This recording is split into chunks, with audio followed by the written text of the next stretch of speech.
Dans son atelier de l'impasse Roncin, Niki ne sait pas trop comment faire saigner son tableau. Alors elle expérimente. Sur de grandes planches de bois, elle dispose au hasard des poches de peinture et recouvre le tout d'une épaisse couche de plâtre. Le résultat, un relief rudimentaire qu'elle s'empresse d'accrocher dans la cour de l'impasse. Devant Jean Tinguely et un petit groupe d'amis artistes, elle dégaine sa carabine et tire.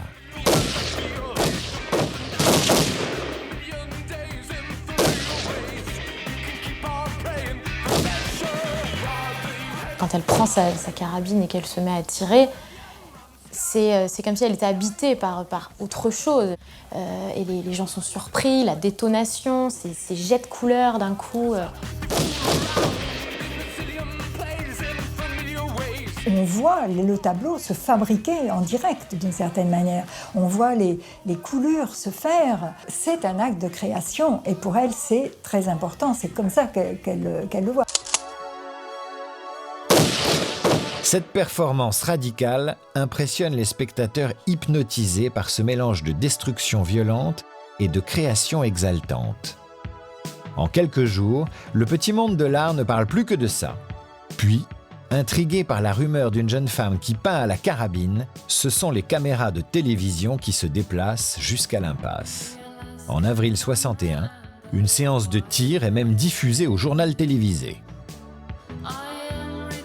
Cette jeune femme s'appelle Niki de Saint-Phal. Non loin de Montparnasse, elle fait de la peinture à la carabine. Une très jolie femme qui tire à la carabine sur des tableaux, c'est un peu surprenant.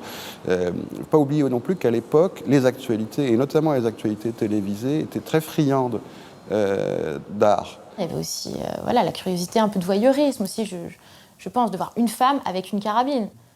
Voilà, c'est une arme, les armes généralement sont réservées aux hommes. Là, c'est une femme qui est frêle, qui est belle. Sa renommée devient internationale. En quelques mois, elle tire à Amsterdam, Stockholm, New York et San Francisco. En juin 1960, à Paris, à peine 5 mois après son premier tableau fléchette, Niki de Saint-Phal inaugure son exposition personnelle. Feu à volonté. Avec les tirs, elle semble trouver une sérénité recherchée depuis son enfance.